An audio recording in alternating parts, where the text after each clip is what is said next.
Hai, aku Nana dan aku 18 tahun. Aku alumni di Sekolah Semesta Ilmu. And welcome back to Yuk Baca Buku.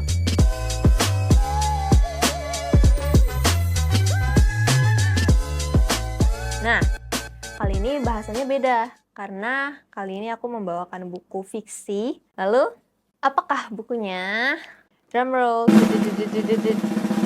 Karya Keigo Higashino, yaitu The Newcomer atau Pembunuhan di Nihonbashi. Nah, sebelumnya bagi teman-teman yang mungkin akan tertarik sama buku ini sebelumnya untuk pembaca 17 plus, 17 tahun ke atas. Oke? Karena ini kan fiksi dan juga genrenya itu lebih ke crime and thriller, tapi sebenarnya nggak serem juga gitu. I have 2 points here. Oke, poin pertama di sini yang paling aku suka dari buku ini adalah gimana caranya detektif Kaga ini solve case-nya. Nah, kenapa? Karena rata-rata di film detektif atau crime and mystery yang aku tonton itu, penjelasan atau cara detektif-detektif ini solving the case itu singkat dan nggak detail gitu. Nah, sedangkan detektif Kaga ini berbeda. Dia itu nggak cuman fokus ke hal besarnya atau the point of the case, tapi dia juga mendetail dan mencurigai atau mencari suspek-suspek yang sekiranya nggak dicurigai sama orang-orang lain gitu. Nah, detektif Kaga ini selain mendetail, dia juga sangat peduli terhadap korban-korban di sekitar dari korban dari kasus itu tersendiri. Poin kedua, yang aku suka dari buku ini adalah gimana caranya mereka menceritakan different kinds of perspective. Itu ada 9. Tapi di sini aku juga nggak suka. Kenapa? Karena pusing. Karena ada banyak banget orang-orang yang terlibat dalam kasus ini gitu. Nah, balik lagi biar kalian bacanya lebih gampang dan lebih bisa terjun ke dalam buku ini atau ikut ke petualangan si detektif Kaga, kalian harus bisa mengingat tokoh-tokoh atau orang yang terlibat dalam cerita ini gitu. Jadi saran aku adalah untuk menulis atau kasih annotate atau kasih poin-poin yang sekiranya menurut kalian itu penting. Karena kalau kita cuman baca buku sekedar baca dan cuman baca sampai habis dan nggak ngikutin atau memperhatikan apa yang ada di dalam buku itu, justru esensi dari baca buku itu hilang. Gitu. Dan poin ketiga yang aku dapetin atau moral lesson dari buku ini adalah, mungkin ini terdengar absurd karena moral lesson atau pelajaran yang bisa aku dapetin dari buku ini adalah gimana perspektif atau cara orang memberi kasih sayang atau affection ke orang lain itu berbeda-beda. Aneh sih buat denger itu di buku crime and mystery. Tapi apa yang aku rasain setelah baca buku ini adalah kehangatan warm dan juga pelajaran dari kasih sayang itu bentuknya beda-beda gitu. Buku ini sangat lovely walaupun sebenarnya judulnya juga serem, yaitu Pembunuhan di Nihonbashi.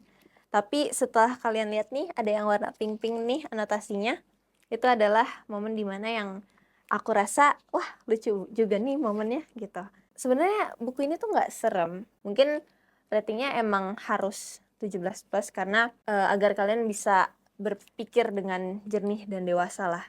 Karena buku ini tetap buku crime atau misteri yang dimana sangkut pautnya itu ya pembunuhan. Tapi di sini selain ngomongin ngebahas gimana cara detektif nanganin kasus, gimana caranya detektif nemuin clue and things, dia juga ngebahas gimana perspektif orang, terus gimana kasus ini berdampak ke orang lain, dan juga gimana bahwa korbannya ini gak cuman korban dari pembunuhan itu sendiri. Jadi kayak orang-orang terdekat dari korban itu juga menjadi salah satu korban dari kasus ini gitu. Nah, rata-rata di film-film atau cerita-cerita detektif yang mereka fokuskan itu adalah korban utama atau ya korban dari kasus pembunuhannya sendiri itu.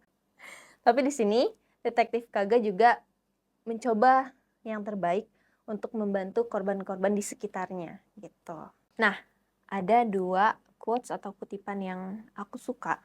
Yang pertama adalah kita diingatkan bahwa semua orang yang menderita akibat sebuah kasus juga merupakan korban. Kecenderungan masyarakat zaman sekarang hanya fokus kepada korban utama saja, padahal mereka yang ikut menderita juga membutuhkan pertolongan. Itu yang aku suka dari Detektif Kaga. Dia itu peduli banget sama orang-orang di sekitar korbannya. Jadi dia juga membantu orang-orang yang sekiranya kena dampak negatif dari kasus tersebut. Quotes kedua, melalui kisah ini juga kita kembali diingatkan bahwa manusia tidak akan pernah mengetahui apa yang akan dialaminya 1 jam, 1 menit, atau 1 detik ke depan.